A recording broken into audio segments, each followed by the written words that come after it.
Amin. Bismillahirrahmanirrahim. Alhamdulillahirabbil alamin wassalatu wassalamu ala asyrafil anbiya'i wal mursalin sayyidina Muhammadin wa ala alihi wa sahbihi ajma'in. Amma ba'd. Faqala al-musannif rahimahullahu ta'ala wa nafa'ana bihi wa bi 'ulumihi wa bi 'ulumi syekhina wa bi 'ulumil ulama'il 'amilin fid dharain amin. Bab mubtilatis shalah, bab tentang hal-hal yang membatalkan salat. Yang membatalkan solat ada 5 perkara. Yang pertama al-kalam, berbicara. Yang kedua al-fi'lul katsir, banyak bergerak. Yang ketiga al-akal, makan. Yang keempat tarku ruknin min arkanis shalah, meninggalkan salah satu rukun dari rukun solat. Yang kelima adamu tawafuri syartin min syurutiha, tidak sempurnanya atau meninggalkan salah satu daripada syarat-syarat solat. Jadi yang membatalkan solat itu 5. Yang pertama al-kalam, berbicara. Yang kedua al-fi'lul katsir, banyak bergerak. Yang ketiga al-akal, makan. Yang keempat tarku ruknin min arkanis shalah, meninggalkan salah satu rukun solat. Yang kelima adamu tawaffuri syartin min syurutiha, artinya juga meninggalkan salah satu daripada syarat solat, syaratnya tidak sempurna. Itu yang membatalkan solat 5. Yang pertama al-awwal al-kalam, berbicara. Berbicara yang bagaimana yang membatalkan solat? Idza kana katsiran 4 kalimatin fa aktsar yubtilu mutlaqan sawa'un akana muta'ammidan am nasiyan. Kalau dia berbicaranya banyak, berapa banyak itu? Banyak itu 4 kalimat fa aksar, 4 kalimat atau lebih. Nah, kalau orang berbicara dengan 4 kalimat, bukan 4 huruf, 4 kalimat atau lebih, maka solatnya batal, sengaja atau tidak sengaja. Tetap langsung batal solatnya. Mau sengaja, mau tidak sengaja, batal. Kenapa batal? Kan tidak sengaja.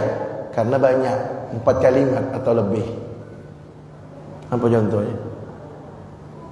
Kalau pakai bahasa Arab, uridu an azhaba ila suq, saya ingin pergi ke pasar. 4 kalimat atau lebih, batal solatnya walaupun tidak sengaja.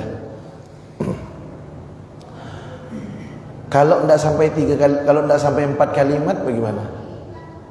Kalau tidak sampai 4 kalimat namanya sedikit, qalilan. Idza kana qalilan, nah kalau sedikit artinya tidak sampai 4 kalimat. Fayubtilu idza kana muta'ammidan, maka akan membatalkan solat kalau sengaja. Berarti kalau tidak sengaja, tidak sampai 4 kalimat, tidak batal. Orang berbicara dalam solat 3 kalimat, tidak sengaja, tidak batal solatnya. Kemudian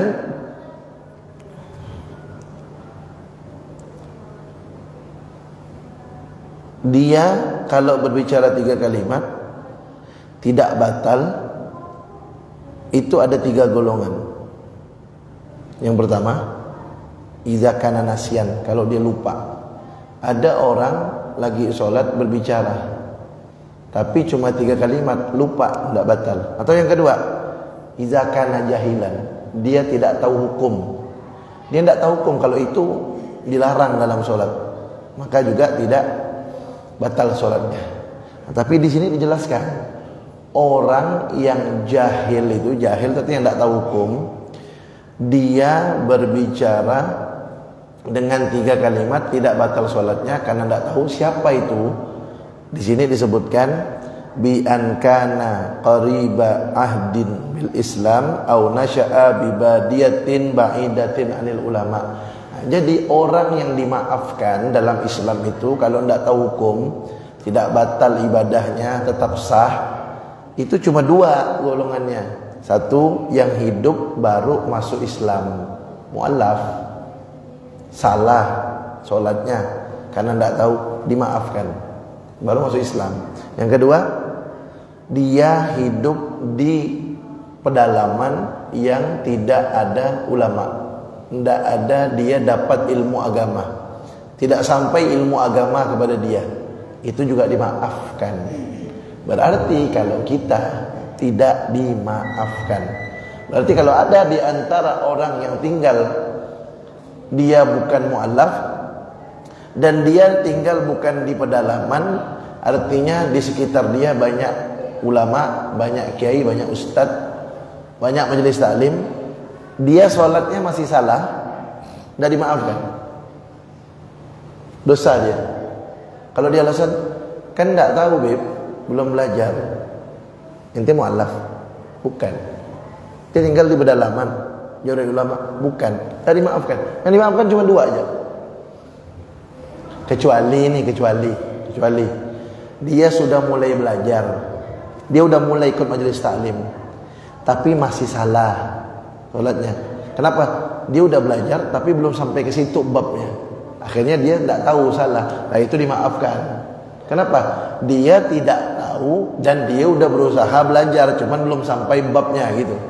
Nah jadi yang kedua, orang yang berbicara 1, 2 atau 3 kalimat, tidak sampai 4, itu kalau lupa tidak batal, kalau dia tidak tahu hukum tidak batal. Yang ketiga, iza sabaqa lisanuhu, kalau keceplosan juga tidak batal. Nah, biasanya orang-orang yang suka kaget-kaget tuh kan, ada tikus lewat, latah kata orang Pontianak, ketika lewat gitu kan, kadang-kadang nyebut macam-macam tuh. Bagaimana tuh hukumnya? Nah, kalau yang diucapkan sama dia 3 kalimat tidak batal sholat. Kenapa tidak batal? 1, 3 kalimat, 2, keceplosan, tidak batal. Atau 3 kalimat kemudian lupa, atau 3 kalimat tidak tahu hukum, maka dia tidak batal sholatnya. Nah, saya ulangi lagi ya, saya ulangi ini. Orang yang berbicara dalam sholat tidak batal sholatnya, syaratnya tidak sampai 4 kalimat dan tidak sengaja. Berarti 4 kalimat atau lebih, sengaja atau tidak, batal. Di bawah 4 kalimat, tidak batal kalau tidak sengaja. Kalau sengaja batal. Kecuali ada ucapan walaupun sengaja dalam sholat, sengaja tidak batal. Apa itu? An-nutqu biharfin wahidin, mengucapkan 1 huruf walaupun sengaja tidak batal sholatnya, tapi dengan syarat. Apa syaratnya? Orang mengucapkan 1 huruf tidak batal walaupun sengaja. Padahal kalau mengucapkan sesuatu yang bukan bacaan sholat, bukan zikir di dalam sholat, kan batal. Kalau sengaja batal, kalau bukan itu bacaan sholat atau bukan zikir dalam sholat batal. Tapi ini 1 huruf tidak batal. Apa itu?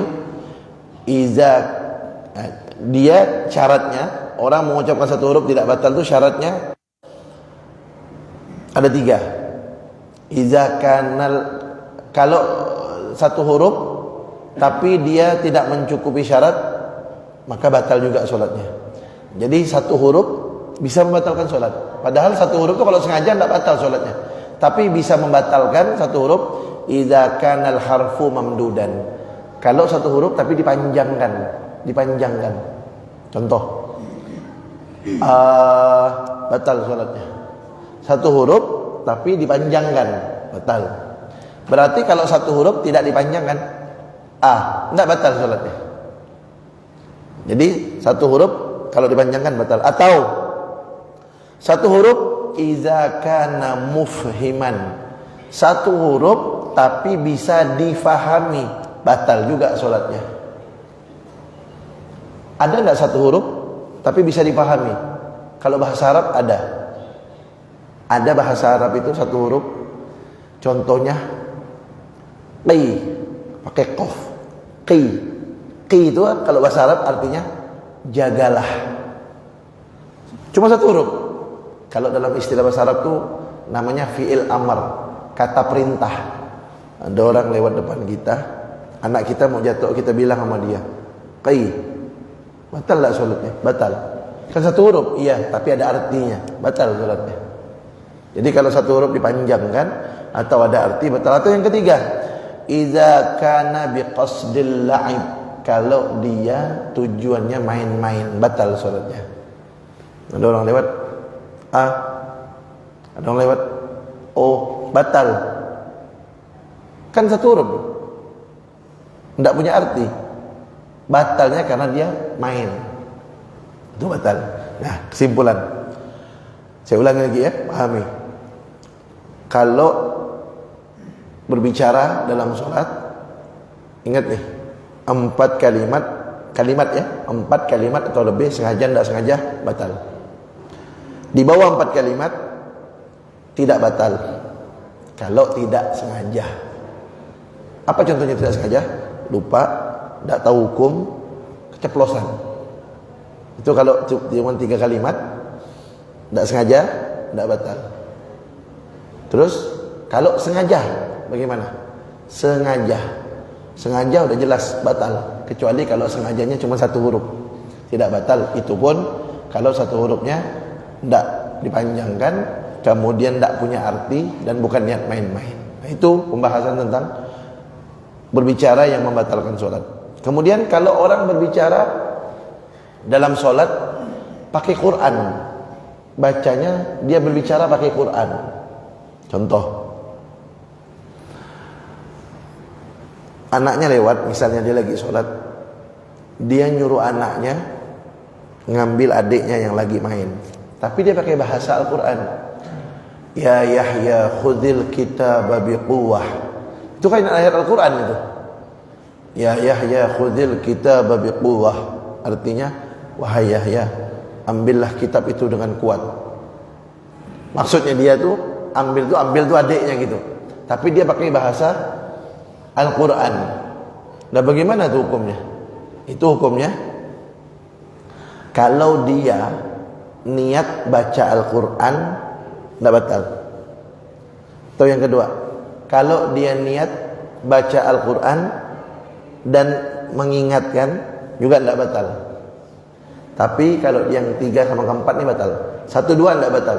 Kalau niatnya baca Al-Quran tidak batal. Kalau niatnya baca Al-Quran dan mengingatkan tidak batal. Tapi kalau yang 2 nih, 3 sama 4 nih batal. Apa itu? Kalau dia niatnya cuma mengingatkan saja, batal sholatnya. Atau yang keempat, kalau dia tidak niat apa-apa, batal sholatnya. Seperti apa contohnya? Seperti ketika kita jadi makmum, imam lupa bacaan sholat, bacaan ayat Al-Qurannya lupa. Kan kadang-kadang makmum langsung refleks, langsung mengingatkan imam bacaan sholatnya. Nah, itu bagaimana hukumnya? Kalau dia niat baca Al-Quran, tidak batal sholatnya makmum. Atau kalau dia niat baca Al-Quran dan mengingatkan, tidak batal. Tapi kalau dia cuma niatnya mengingatkan atau tidak niat sama sekali, tidak batal sholatnya. Contoh, imam lupa baca ayat Bismillahirrahmanirrahim, Sabbihisma rabbikal a'la, lupa. Makmum langsung ingatkan, Alladzi khalaqal fasawwa. Bagaimana tuh sholatnya makmum? Kalau dia niat baca Al-Quran tadi, tidak batal. Atau kalau dia niat baca Al-Quran dan mengingatkan, tidak batal. Tapi kalau niatnya cuma mengingatkan, batal sholatnya. Atau tidak niat sama sekali, batal. Makanya sebelum kita mengingatkan, niat dulu untuk baca Al-Quran atau baca Al-Quran dan mengingatkan. Sama dengan subhanallah, imam lupa, makmum mengingatkan subhanallah. Kalau dia cuma niatnya mengingatkan imam, sholatnya batal. Maka harus niat zikir atau niat zikir dan mengingatkan imam. Nah, itu tidak batal sholatnya. Kemudian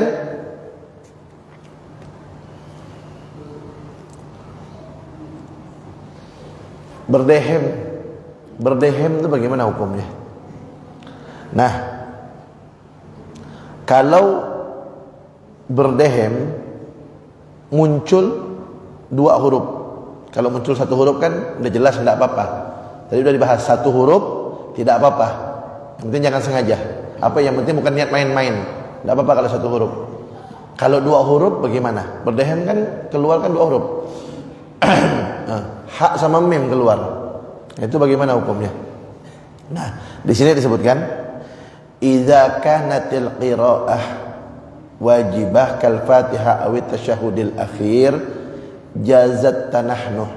Kalau bacaannya bacaan wajib seperti Al-Fatihah, tasyahud akhir, takbiratul ihram, salam, tasyahud akhir, sholawat di tasyahud akhir, yang bacaan wajib rukun qauli yang 5 itu.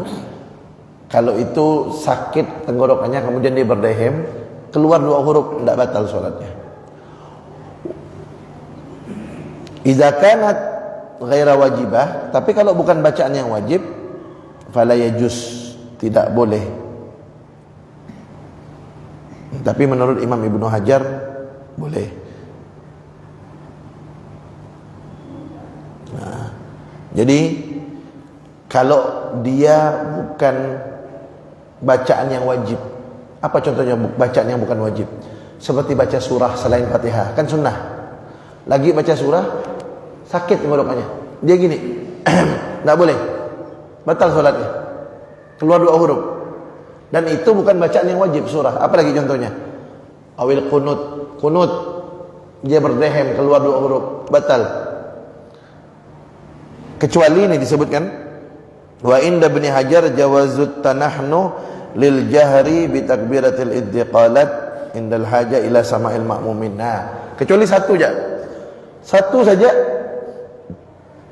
bacaan sunnah dia berdehem mengeluarkan 2 huruf, tidak batal, padahal sunnah, tapi tidak batal. Apa itu? Mengucapkan takbir ketika pindah rukun tuh bagi imam agar makmum dengar. Contoh saya jadi imam nih, ketika saya mau ruku sakit tenggorokan saya berdehem, niatnya agar saya bisa mengucapkan Allahu Akbar nanti didengar oleh makmum, biar makmumnya bisa ikut gitu. Itu yang tidak batal. Cuma itu saja, satu. Jadi kesimpulannya perhatikan, hukumnya berdehem mengeluarkan 2 huruf. Itu hukumnya bagaimana? Saya ulangi, kalau bacaannya wajib, sholatnya tidak batal. Apa itu bacaan wajib? Al-Fatihah, takbiratul ihram, Al-Fatihah, tasyahud akhir, sholawat di tasyahud akhir, kemudian salam. Ketika dia mau berdehem untuk mengucapkan salah satu daripada rukun gauli ini, rukun yang berupa bacaan ini, dia berdehem untuk baca ini, mutlak tidak batal sholatnya walaupun mengeluarkan 2 huruf. Tapi kalau bukan untuk bacaan yang wajib, bacaan sunnah seperti surah, kunut dan lain-lain, mengeluarkan 2 huruf tidak boleh, batal sholatnya. Kecuali satu saja yang sunnah tadi yang boleh, ketika dia ingin mengucapkan takbir pindah, suaranya sakit, dia berdehem keluar 2 huruf untuk mengucapkan takbir boleh. Kenapa? Ada hajatnya, biar makmum dengar suaranya dia. Nah itu, jangan sembarangan berdehem-dehem dalam sholat. Nah, kadang-kadang saya pernah dapatkan begini nih, ada imam, ini kejadian saya pernah alami, ada imam tahiyatnya terlalu lama tasyahudnya, makmumnya mengingatkan imamnya, didehemin sama dia, batal tuh sholatnya makmum. Apalagi dia berdehem itu memang niatnya memang untuk mengingatkan ya, memang bukan sakit saja, sakit berdehem di bacaan-bacaan sunnah tidak boleh. Kalau 2 kali keluar 2 kalimat, 2 huruf, apalagi memang sengaja mau mengingatkan orang, tidak boleh. Kemudian kalau kita dengar imam berdehem bagaimana? Imam berdehem, nah, di sini disebutkan,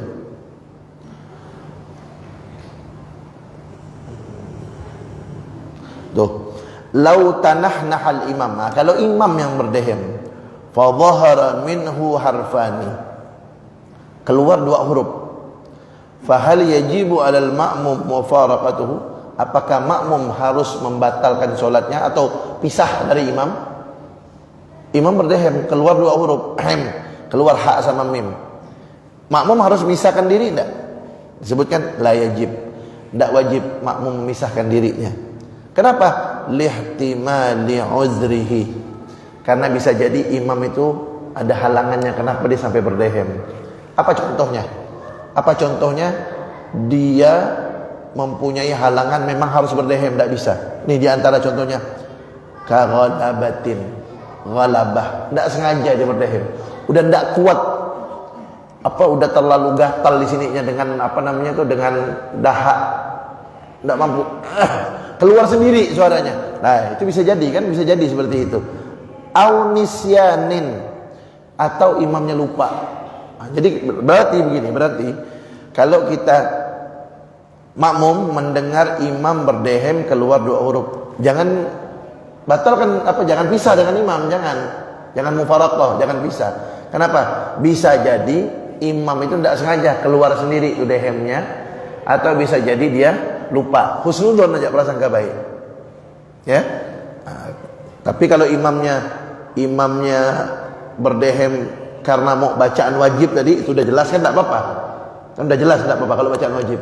Ini bukan untuk bacaan wajib nih, bukan untuk yang rukun qauli, bukan rukun perkataan, bukan rukun bacaan itu yang 5. Pada bacaan biasa, misalnya lagi duduk atau doa sujud, Rabbighfirli warhamni. Ini kan bacaan sunnah nih. Warfa'ni warzuqni. Berdehem imamnya. Padahal ini bacaan sunnah, dan bacaan sunnah yang bukan takbir lagi. Kan ini bacaan sunnah yang cuma dimaafkan 1 takbir. Ini bukan takbir. Bagaimana nih? Imamnya berdehem. Lanjut enggak nih? Padahal enggak boleh itu kan? Lanjut enggak? Lanjutkan, kita tetap ikut. Kenapa? Itu bisa jadi dia udah enggak tahan, keluar sendiri itu suaranya, atau tadi dia lupa. Kemudian yang kedua yang membatalkan sholat, al-fi'lul katsir, banyak bergerak. Nah, di sini disebutkan banyak bergerak di situ, artinya bihaitsu tunsabul harakatu tsaniyah ila al-harakatil ula wal harakatu tsalitsah ila tsaniyah. Banyak bergerak itu artinya berurutan, sekiranya nyambung, gerakan kedua nyambung ke 1, gerakan ketiga nyambung ke 2, berturut-turut artinya. Itu yang membatalkan sholat. Nah, di sini disebutkan al-khatwah minar rijli tu'tabar harakah wahidah. 1 langkah kaki itu dihitung 1 gerakan. Berarti kalau 2 langkah 2 gerakan. Kalau ada orang langsung dua-duanya begini, itu dihitung 2. Jadi 1 kaki itu dihitung 1. Kalau dia langsung melangkahkan begini, itu dihitung 2 berarti. Kemudian wa dhahabul yad wa ruju'uha yu'tabar harakah wahidah idza kana muttasilan ay biduni tawaqqufin. Kalau tangan lain, kalau tangan dia bergerak bersamaan dihitung 1. Bahkan walaupun dia bergeraknya begini nih. Ya, contoh. Allahu Akbar. Itu dihitung 1. Kenapa dihitung 1? Karena dia pergi dan pulang lagi, itu dianggap 1. Kecuali kalau dia berhenti tadi. Allah, berhenti. Akbar. Allahu Akbar. Kan berhenti itu. Terus dia gini lagi. Itu baru dihitung 2. Jadi kalau ada orang begini nih, Sami Allahu liman hamidah, itu 1 kali gerakan, 1 kali. Jadi dia ngangkat dan balik lagi, itu dihitung 1. Dan 2 tangan digerakkan bersamaan, dihitung 1. Nah, kemudian al-harakatul wahida awil harakatani la tubtilus shalah wa in ta'ammadaha. 1 gerakan atau 2 gerakan yang berturut-turut tidak membatalkan sholat walaupun sengaja. Illa, kecuali ini 1 gerakan, 2 gerakan tidak membatalkan sholat walaupun sengaja, kecuali iza kanat biqasdil li'bi, kalau niatnya main-main. Apa contohnya main-main? Nyulit orang, batal sholatnya. Padahal nyulit orang kan 1 kali gerakan dia, 1 kali itu gerakannya. Kan itu dihitung 1 tuh. Soalnya kalau dia berhenti gini, itu 2. Kalau begini, itu 1. Walaupun 1 gerakan batal. Kenapa? Main. Kemudian yang kedua, 1 gerakan atau 2 gerakan membatalkan sholat. Yang kedua adalah iza kanat fahishatan, kalau gerakannya dahsyat, berlebihan. Apa contohnya? Dia melompat tinggi. Melompat tinggi, batal. Padahal kalau melompat kan berapa kali gerakan tuh? 2. Karena kaki, kan? Kaki kan kalau satu dihitung satu, kalau dua dihitung dua. Kalau dia meloncat, dua gerakan, tidak batal sebenarnya. Cuman karena dia meloncat, tinggi loncatannya, batal sholatnya. Atau nih, au darbah mufritah, atau pukulan yang keras. Lagi sholat, anak di samping main-main dipukul sama dia gini. Padahal satu kali gerakan tuh kan? Satu kali, batal. Kenapa? Pukulan yang keras. Itu juga membatalkan sholat. Walaupun satu kali. Kemudian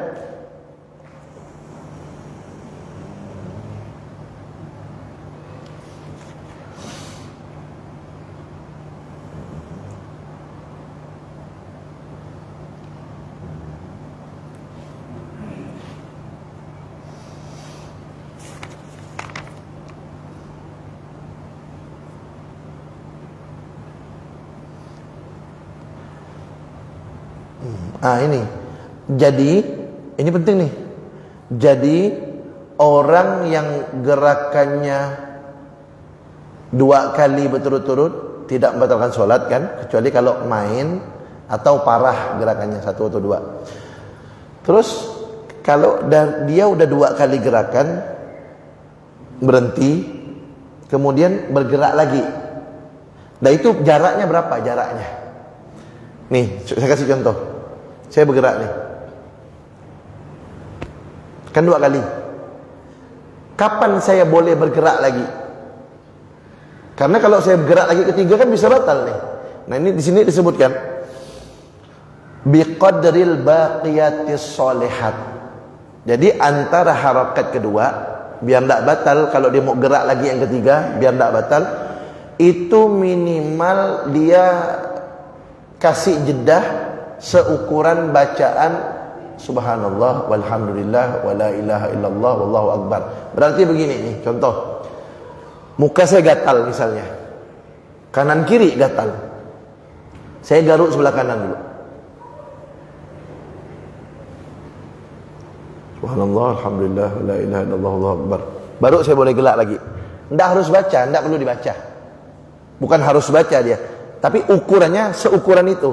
Berarti kalau dia tidak seukuran itu berhentinya, gerak lagi, nah dianggap 3 kali gerakan berturut-turut tuh. Berarti kalau begini, ada orang bergerak begini, batal. Kenapa? 1, 2, belum lama gerak lagi dia. Nah, jadi ketiga tuh harus ukuran subhanallah alhamdulillah wala ilaha illallah wallahu akbar. Nah, setelah itu dia bergerak lagi yang ketiga, itu tidak dianggap yang ketiga, dianggap satu lagi, baru dianggap satu. Nah, jadi artinya jangan sampai berturut-turut. Nah, itu ukuran berturut-turut tuh seperti itu. Tapi kalau satu kedua berturut-turut kan tidak apa-apa kalau satu kedua. Tidak apa-apa kalau satu kedua. Yang tidak boleh itu yang kedua untuk ketiga itu. Nah itu harus dikasih jedah dengan ukuran bacaan tersebut. Kemudian yang ketiga, al-akal, yang membatalkan sholat. Yang ketiga, makan. Nah di sini disebutkan dhabitul aklil, al-akal idza kana katsiran. Makan itu kalau banyak udah jelas batal sholat. Kalau sedikit bagaimana? La yubtilu illa idza ta'ammadahu. Kalau sedikit tidak membatalkan kecuali kalau sengaja. Nah, berarti makan sedikit tidak sengaja tidak batal. Jadi yang batal itu kalau makannya banyak atau makan sedikit tapi sengaja. Yang tidak batal makan sedikit tidak sengaja. Itu tidak batal. Makan sedikit yang tidak sengaja itu yang bagaimana yang tidak membatalkan? Di sini disebutkan wa qaddarahu ba'dhum biqadri simsimatin aw simsimatain. Nah ini ukurannya adalah seukuran biji wijen yang di kue onde-onde itu, 1 biji atau 2 biji. Jadi kalau ada orang lagi sholat tidak sengaja tertelan makanan apapun makanannya dengan ukuran sekecil biji wijen 1 atau 2 tertelan, misalnya nasi, tapi nasinya kecil, seukuran biji wijen 1 atau 2 tertelan tidak sengaja, tidak batal sholatnya. Berarti kalau 1 butir nasi utuh lah batal. Contoh, ada orang lagi sholat di giginya terselit nasi habis makan, kan? Dia gini, telan, batal sholatnya. Kan tidak sengaja, Beb. Bukan masalah tidak sengaja, makan yang itu besar, sebiji itu dia nggak besar dalam sholat. Yang tidak besar cuman ukuran biji wijen 1 atau 2. Kenapa kalau sholat itu makan 1 biji nasi walaupun tidak sengaja pun batal? Tapi kenapa dalam puasa 2 piring 3 piring tidak batal? Puasa kan tidak? Pagi-pagi apalagi hari pertama Ramadan, karena biasa makan pesan lontong sayur, nasi kuning, sate, 3 piring habis. Baru ingat tidak batal puasanya. Nah, kenapa tuh? Nih kata ulama disebutkan di sini. Kalau puasa biarpun makan banyak, lupa tidak batal. Kenapa? Disebutkan kalau sholat batal. Li'anna lil musalli hay'atun tudzakkiruhu annahu fi sholatihi bi khilafis shaum. Karena kalau sholat itu walaupun sedikit sebiji nasi batal, kecuali sebiji wijen tadi itu tidak batal. Kalau sebiji nasi batal. Kenapa? Kalau sholat batal, kalau puasa banyak pun tidak batal.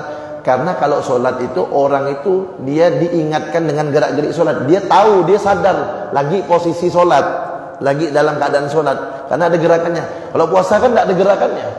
Gerakannya seperti kita sehari-hari. Makanya 2-3 piring pun tidak batal. Nah, kalau sholat batal. Kenapa? Ada gerak-gerik yang mengingatkan, kok masih bisa dia sengaja makan gitu. Yang keempat, tarku ruknin min arkanis sholah, meninggalkan satu rukun daripada rukun-rukun sholat yang 17 yang kita bahas kemarin. Ditinggalkan 1 batal sholatnya. Atau yang kelima, au adamu tawaffuri syartin min syurutiha, atau kurang syarat sholatnya, kurang syaratnya daripada syarat-syarat sholat yang sudah kita bahas kemarin. Apa contohnya? Dia bawa najis, atau dia buka aurat, atau dia tidak menghadap kiblat dan seterusnya. Maka yang seperti itu membatalkan sholat. Kenapa? Karena kurang syaratnya. Ada tambahan nih di sini. Yang tadi itu bergerak 3 kali berturut-turut kan membatalkan sholat.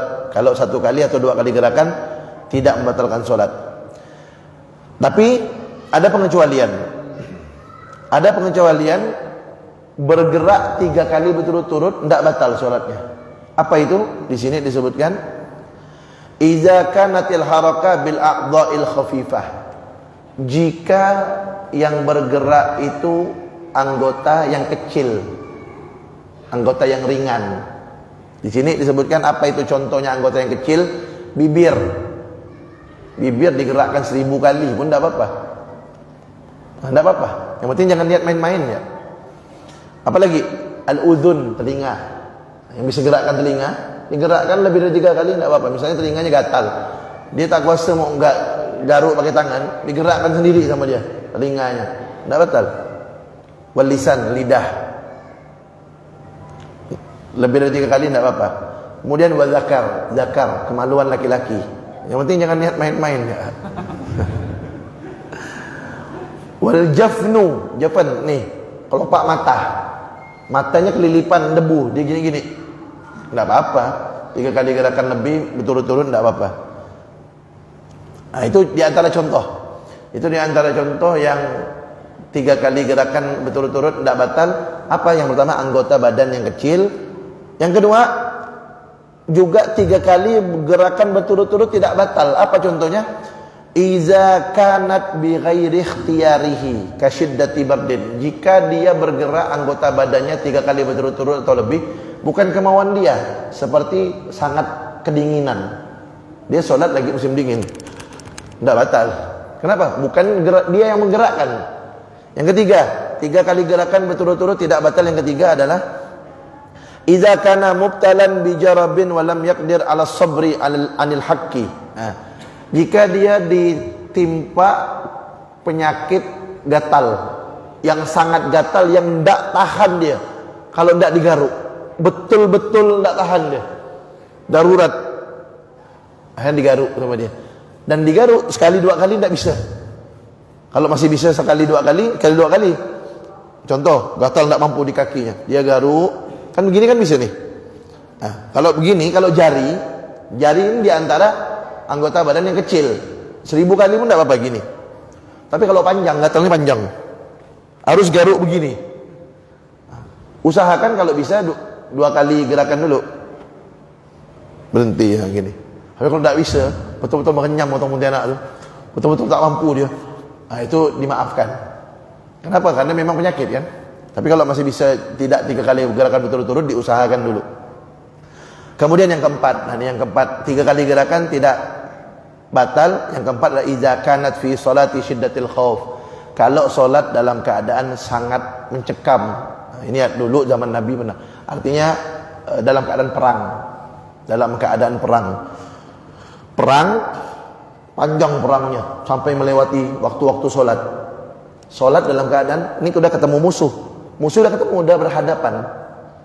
Bagaimana cara sholatnya? Ya kalau zaman dulu kan ada tuh panjang nih pembahasannya. Dalam fikih itu ada bab tentang sholat takut, sholat dalam keadaan takut. Ada 3 cara tuh. Kalau musuhnya di belakang kiblat bagaimana? Nanti kita bahas pada pembahasan yang akan datang. Kalau musuhnya di belakang kiblat, kalau musuhnya di depan kiblat, atau kalau musuhnya sudah ketemu langsung. Nah ini kalau musuhnya sudah ketemu langsung nih. Musuh sudah ketemu langsung, pakai pedang perangnya, bukan pakai tembak-tembak, pakai pedang. Ketemu langsung. Lah itu sholat sambil perang. Teng, bismillahirrahmanirrahim. Itu tak ngadap kiblat pun boleh. Kalau ngadap kiblat mati kita. Kan ngadap musuh kita. Nah, teng, bismillahirrahmanirrahim, alhamdulillahirabbil alamin. Terus salat gitu, bergerak. Nah, itu termasuk salat yang dimaafkan. Kenapa? Dalam keadaan genting, lagi perang melawan orang kafir yang jahat. Nah, itu salat 3 kali gerakan berturut-turut batal kecuali 4 perkara tersebut. Nah, adapun satu gerakan, 2 gerakan walaupun sengaja tidak batal tadi kan, kecuali kalau dia sengaja ya, atau niat main-main. Apa kecuali kalau dia niatnya main-main kan, 1 atau 2 gerakan batal kalau niat main-main atau parah, loncat parah atau mukul yang parah. Walaupun 1 atau 2 gerakan itu membatalkan sholat. Nah, adapun yang anggota-anggota yang kecil 3 kali gerakan lebih pun tidak apa-apa. Wallahu a'lam bishawab. Kalau ada pertanyaan nak bisa azan insyaallah. So, saya simpulkan lagi nih. Jadi 5 ya yang membatalkan sholat. Makan yang banyak sudah dibahas tadi. Kemudian pekerjaan atau gerakan yang banyak 3 kali berturut-turut atau lebih. Kemudian makan. Tadi pertama berbicara, gerakan 3 kali berturut-turut atau lebih, makan. Kemudian meninggalkan rukun sholat. Yang kelima meninggalkan syaratnya sholat. Wallahu a'lam bishawab.